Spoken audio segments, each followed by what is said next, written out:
Imagine losing 30% of your skin's structural foundation in just 5 years. Yeah, just gone. Like no warning, no heads up from your doctor. One day the underlying matrix is there, holding everything together.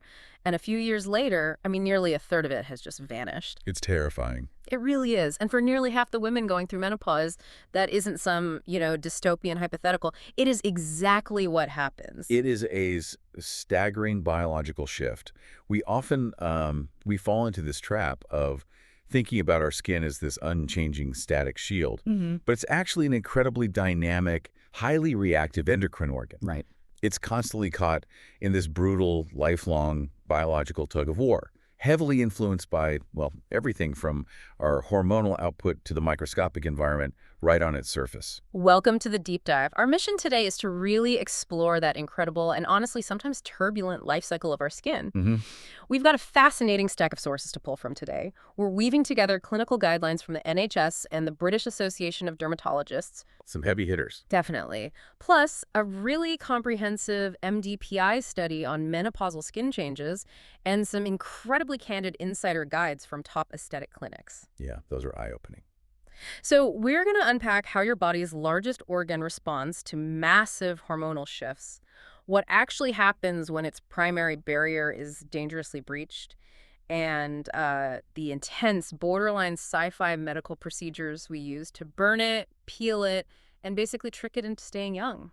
There is just this remarkable narrative arc to how we treat the skin across a lifespan. Yeah. From, suppressing its hyperactivity in our teens to trying to chemically replicate its youth in our later years. Okay, let's unpack this, starting right at that hyperactive phase. From puberty onwards, the skin is widely reacting to our body's internal hormonal thermostat. Oh, yeah. And nowhere is that more obvious than the explosion of acne. What's fascinating here is how often we still culturally mischaracterize acne. The British Association of Dermatologists guidelines explicitly state that acne is fundamentally a hormonal and inflammatory condition. Right, it's not a hygiene issue. Exactly. It is not about being dirty. That dark material in a blackhead, it's not like trapped dirt from not washing your face enough. Which is such a common myth. It is. Yeah. It's simply oxidized melanin and dead skin cells reacting to the oxygen in the air. That's it. I think we really need to look at the mechanics of this because it's essentially a perfect storm. Like, why do normal circulating hormones suddenly trigger this localized explosion on the face and back? It's all about receptor sensitivity. During puberty, your sebaceous glands become hypersensitive to those circulating hormones. And that triggers the oil. Yeah, that sensitivity forces the glands to just go into overdrive, pumping out massive amounts of sebum. But simultaneously, the biological shedding process of the skin gets disrupted. Oh, I see. The lining of the pore thickens and the dead cells just don't clear out like they're supposed to. So you end up with a biological traffic jam. A very messy one, yeah. You've got maximum oil production colliding with an exit route that is completely blocked by sticky dead skin cells. Precisely. And that plugged pore creates this oxygen-deprived, oil-rich microenvironment. Now, everybody naturally has a specific bacteria. It's called Cutibacterium acnes, just living harmlessly on their skin. Totally normal flora. Right. But when you create that plugged anaerobic environment full of trapped sebum, it is an all-you-can-eat buffet for them. The bacteria just multiply exponentially. And obviously, the body doesn't just ignore a bacterial colony multiplying out of control in the tissue. No, not at all. The immune system mounts a massive counterattack. It sends white blood cells to the area, and that resulting inflammatory cascade is what physically creates the red, swollen, painful pustule we all recognize as an acne lesion. The sources also point out that we can unintentionally throw gasoline on this fire through our diet. Oh, absolutely. Like high glycemic index diets, refined sugars, white bread. They don't just sit in the stomach. No, they cause rapid blood sugar spikes, which spike insulin and other hormones, and then those circle right back to further aggravate those sebaceous glands.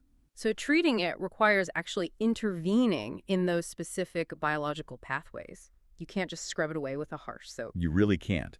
Topicals like retinoids, for instance, they work by accelerating cell turnover to physically unblock the pores. Basically clearing the traffic jam. Exactly. Then you might use oral antibiotics like tetracyclines to specifically target and knock down that Cutibacterium acnes population. What about the hormonal side? Well, for women, certain contraceptive pills containing hormone blockers like cyproterone acetate can artificially lower the hormonal signal that triggers the sebum in the first place. And then for the most severe cases, there's isotretinoin, which, from what I read, essentially forces the sebaceous glands to shut down their production entirely. It does. It's highly effective, but it requires strict supervision because of the potential for severe side effects, especially, serious risks to a developing fetus if taken during pregnancy. It is a profound medical intervention, which really highlights just how severe that hormonal battlefield can get. Yeah, it's not just a few spots. It's a major systemic reaction. But then, we fast forward a few decades, the hormonal landscape completely flips. We go from this oil-slicked, hyperactive environment during puberty to the absolute crash of menopause. The transition is just stark. We go from a state of hormonal abundance to hitting an an estrogen cliff. The ovarian production of estrogen virtually ceases. And the consequences for the skin's architecture are devastating. Going back to that MDPI study I mentioned earlier, they surveyed 463 Brazilian postmenopausal women between the ages of 42 and 83. The data in that study is wild. It really is. 30% of skin collagen is lost in just the first 5 years of menopause. 30%. In 5 years. And it doesn't stop there. It continues to drop by 2.1% every single year after that. If we connect this to the bigger picture, you have to understand estrogen's mechanical role here. Estrogen actually binds to the fibroblasts. Those are the cells that make collagen, right? Exactly. The specific cells responsible for manufacturing collagen and elastin. So, if puberty is a factory producing way too much oil, menopause is the structural scaffolding of the factory suddenly being dismantled. Wow. Without estrogen signaling those fibroblasts, the production line just halts. Which totally explains the physical fallout. 70% of the women in that study complained of severe skin laxity and sagging. It's incredibly common. But the estrogen withdrawal hit everything. 51% experienced significant hair loss or thinning, and 66% reported weak, brittle, peeling nails. That's because estrogen plays a crucial role in extending the growth phase of the hair follicle. Oh, I see. When the estrogen drops, the follicles rapidly transition into the resting and shedding phases. The entire integumentary system, your skin, your hair, your nails, it all goes into a state of structural retreat. This is where I have to push back, or at least, express my absolute bewilderment at the medical community. If menopause causes a rapid 30% degradation of the skin's structural matrix and affects hair and nails this severely, why did 47% of the women in this study report that they were completely blindsided by it? It's a massive failure in communication. Right. They were never informed by their doctors that these dermatological changes were coming. Are we just treating menopause purely as a reproductive issue and completely ignoring the largest organ in the body? This raises such an important question about how we triage women's health.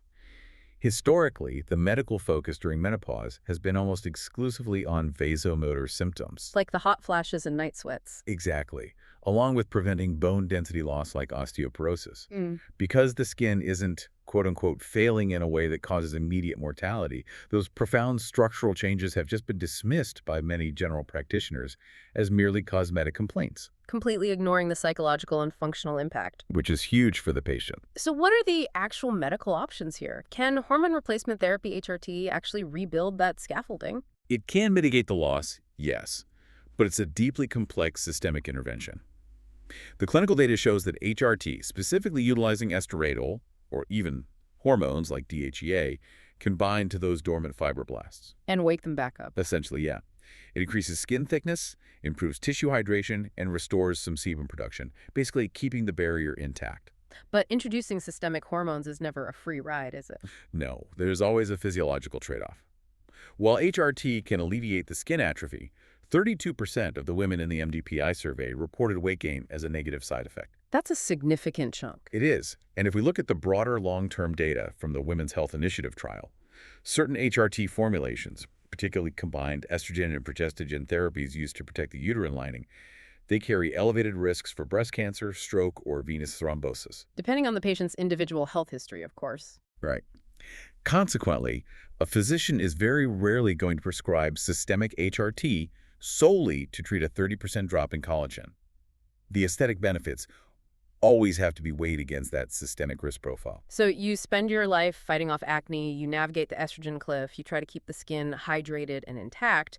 But whether you are dealing with an inflamed acne lesion or the severely dry, cracked skin of menopause, the stakes are so much higher than just your appearance. So much fire. A compromised skin barrier is a literal open door for microscopic invaders. The primary biological mandate of the skin is protection. That's its job. It is your armor against an incredibly hostile, bacteria-filled world. And when that armor cracks, The escalation can be terrifying. it is terrifying, especially when you look at the recent NHS guidelines on cellulitis. We aren't talking about a surface blemish here. Now, cellulitis is a deep tissue infection.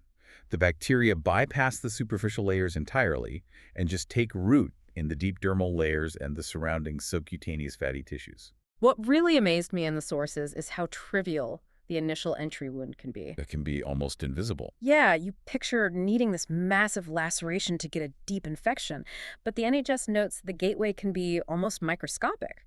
A quote-unquote skin knee, a patch of cracked eczema, chronically swollen legs from poor circulation, or even just athlete's foot between the toes. Which is a tiny fissure. How does a superficial crack lead to an infection that deep? It really comes down to tissue density.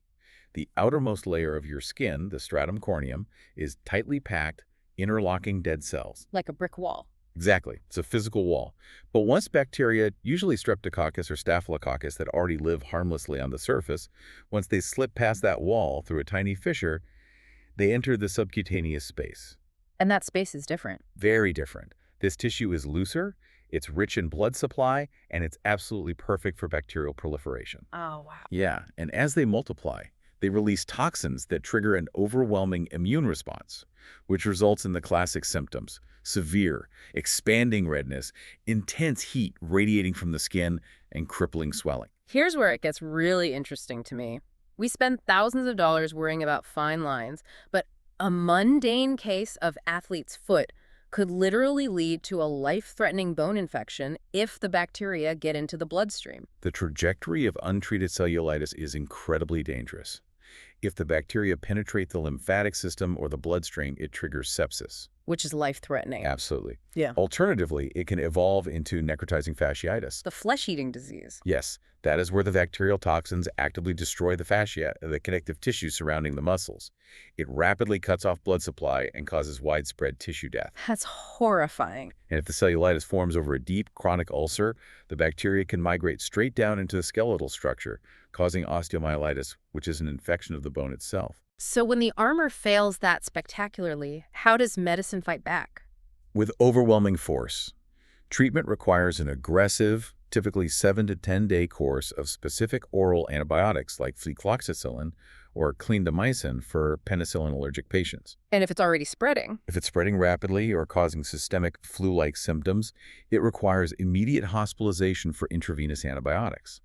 And crucially, they mandate strict elevation of the affected limb. To help with the swelling. Yes, to utilize gravity to drain the lymphatic swelling, combined with heavy emollients to physically patch the cracked barrier that allowed the invasion in the first place. Okay, so you survive the hormonal battlegrounds, you make it past the deep tissue infections, you keep the armor functional, but the skin keeps the receipts, doesn't it? It really does. It remembers everything. Every breakout, every sunburn, every year of lost estrogen leaves a mark.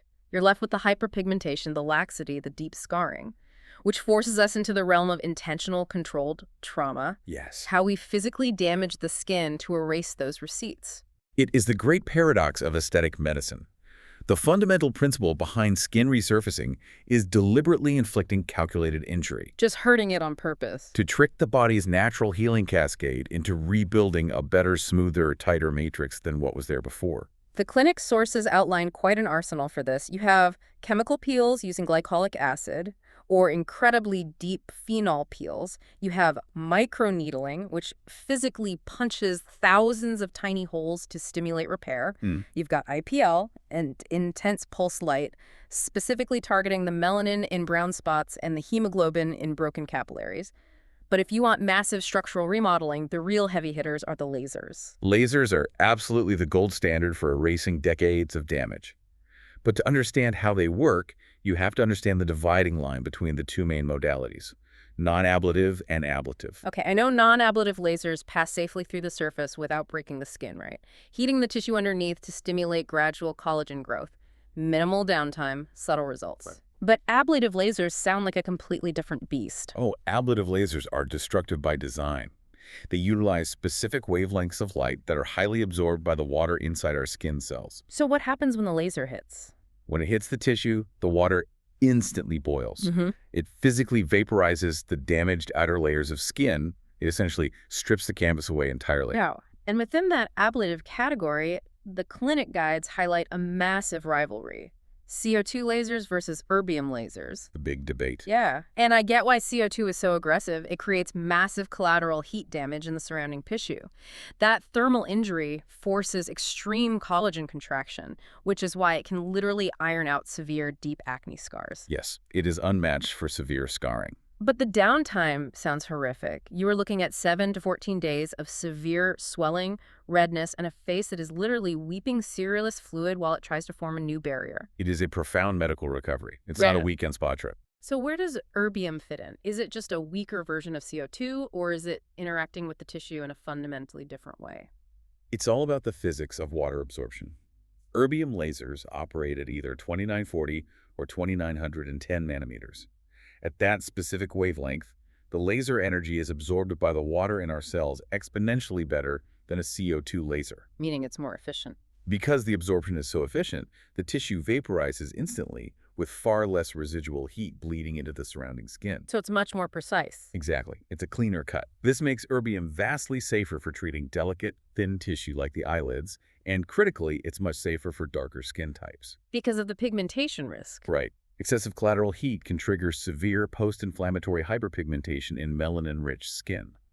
By minimizing the thermal spread, erbium minimizes that risk and cuts the downtime down to about 5 to 7 days. Now, vaporizing the entire surface of the face is obviously extreme, but the aesthetic industry made a massive leap forward with fractional technology. Fractional technology completely rewrote the rules of laser resurfacing. Historically, lasers were fully ablative, hitting 100% of the surface area with a solid wall of light. Let me try an analogy here to see if I'm visualizing this correctly. Sure, go for it. If a fully ablative laser is like using a bulldozer to scrape away an entire dead lawn, a fractional laser is more like aerating the grass. Okay, I see where you're going. It takes the main laser beam, pixelates it into thousands of tiny, microscopic shafts of light, and punches deep thermal holes into the skin. But it intentionally leaves columns of totally healthy, untouched tissue in between every single hole. That is an excellent analogy. And those untouched bridges of healthy tissue are the secret to the technology. Because they help it heal. Exactly. Because you haven't destroyed the entire surface, those intact columns still contain viable stem cells and growth factors. They immediately flood into the microscopic thermal wounds, accelerating the healing process exponentially. Best of both worlds, then. You get the deep dermal remodeling of an ablative laser, but the skin heals in a fraction of the time. And the clinical results of these deep fractional treatments. They're undeniably dramatic. You are functionally erasing severe sun damage, flattening hypertrophic surgical scars, and tightening lax skin. The physiological remodeling can last anywhere from 1 to 5 years. Or longer, right? Yeah, up to a decade if it's combined with surgical interventions like a facelift. But remodeling your biology is an investment. I can imagine. Depending on the depth of the treatment and the surface area, a single session ranges from 500 pounds for the delicate area around the eyes, up to 3,000 pounds for full facial resurfacing. Which brings up a critical, frankly terrifying point. What's that? If we are talking about spending thousands of pounds to intentionally inflict third-degree pixelated burns on our face to vaporize the cellular structure, who exactly is holding the laser? Yes. This is perhaps the most urgent issue highlighted in our clinic, sources from places like the Illusion Clinic and Midland Skin. The Wild West. It really is. The massive consumer demand for these treatments has created a wild west in the aesthetics industry. The market is just flooded with entirely unqualified operators wielding medical-grade technology. The sources give a very clear map of what to look out for, though. The green flags versus the red flags. The non-negotiable green flag is the practitioner's medical qualification.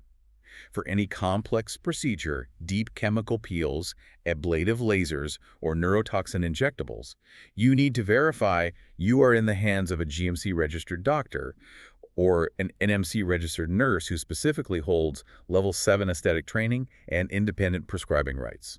Why are the prescribing rights so crucial? Because if a laser burns too deep, or an injectable occludes a blood vessel, a prescriber has the legal authority and the medical training to instantly administer emergency reversal agents, antibiotics, or steroids. Which a standard beauty therapist cannot do. Exactly, they cannot. Which leads right into the red flags. You should run if you see standard beauticians or cosmetologists offering medical injectables. You want nothing to do with a practitioner whose entire medical background consists of an online-only certificate or some weekend crash course. And the setting matters, too. So to evaluate the physical environment, we just discussed how easily a compromised skin barrier can lead to a cellulitis infection. Right. Medical procedures that break the skin absolutely require a clinical environment with rigorous medical-grade infection control and emergency protocols. They do not belong in a rented hotel room, and they certainly don't belong in a home salon. I was also fascinated by the Source's masterclass on how deceptive the industry's marketing can be. Evaluating before and after photos on social media is practically an extreme sport now. It requires extreme skepticism. When reviewing a clinic's portfolio, you have to analyze the lighting. Is the before photo taken under harsh, overhead fluorescent light that casts shadows in every wrinkle, while the after photo is bathed in a soft, diffused ring light? Such a classic trick. Has the angle changed? Is the patient wearing heavy foundation in the after photo to hide residual redness or a botched laser burn? Some clinics even purchase generic stock photos of perfect skin online and pass them off as their own patients. That is just so unethical. And a reputable clinic's responsibility doesn't end when you pay the bill either. No, not at all. A massive green flag is a clinic that provides a 247 emergency clinical contact number and hands you clear, written step-by-step protocols for your aftercare during those vulnerable days when your skin barrier is weeping and rebuilding. That aftercare is make or break. So what does this all mean for you? It really highlights a bizarre psychological blind spot in how we consume healthcare versus retail goods. What do you mean? Well, people will literally spend 3 solid weeks reading consumer reports, watching YouTube unboxing videos, and analyzing Trustpilot reviews before they buy a new vacuum cleaner. Oh, totally. But those exact same people will jump at a targeted ad with a discount voucher and let someone without medical insurance vaporize their facial tissue in a hotel room. It's a terrifying disconnect. When you authorize a procedure that permanently alters your biology, you cannot afford to cut corners. You aren't just paying for the use of the laser machine, you are buying the practitioner's diagnostic judgment, their anatomical expertise, and their ability to save your tissue when a complication arises. It has been a wild journey through the biology of our skin today. We've seen how it serves as an incredibly volatile endocrine organ, acting as a greasy, inflamed battleground driven by our hormones during puberty. Only to suffer a rapid structural collapse during the estrogen cliff of menopause. Exactly. We've explored the absolute necessity of the skin's barrier function and how a microscopic breach can invite surface bacteria deep into the subcutaneous tissue, escalating into terrifying infections like cellulitis, necrotizing fasciitis, or osteomyelitis. And finally, we looked at how we try to fight back against the visible receipts of all this damage using the science of controlled trauma. Pixelated beams of CO2 and erbium lasers aggressively burning away the old matrix to trick the body into building anew. Assuming, of course, that we can safely navigate the unregulated Wild West of the aesthetic industry to find a genuinely qualified medical professional. Right, which is easier said than done. Which actually brings me to a final, slightly provocative thought to leave you with. Okay, let's hear it. If we connect the biological mechanisms we've unpacked today, we know that treatments like deep chemical peels, microneedling, and fractional lasers work entirely by inflicting intentional trauma. Right. They force the skin into an inflammatory emergency healing response to produce fresh collagen. But we also know that human biology is naturally designed to thin the skin and slow down that collagen production as we age, likely as an evolutionary mechanism to conserve vital cellular energy for our internal organs. Oh, I see where this is going. So what are the long-term biological consequences of constantly tricking our skin into a state of perpetual emergency regeneration? In our modern quest for aesthetic perfection, constantly burning, peeling, and lasering year after year, are we eventually going to exhaust our skin's finite capacity to heal itself? Oh, wow. That is genuinely something to chew on. Are we basically emptying the biological tank to look good today, only to ensure the factory has absolutely nothing left for tomorrow? It is a deeply complex question, and one that dermatologists and cellular biologists are actively debating right now. Well, while the scientists figure out the limits of cellular regeneration, we are going to wrap up. Thank you for joining us on this deep dive. Remember, your skin is far more than an unchanging suit of armor. It really is. It is a living, breathing, biological record of every hormonal shift and environmental battle you've been through. Treat it with the medical respect it deserves. Seek out a highly qualified doctor if you decide to remodel it. And for the love of everything, Yeah. please wear your SPF. We will catch you on the next one.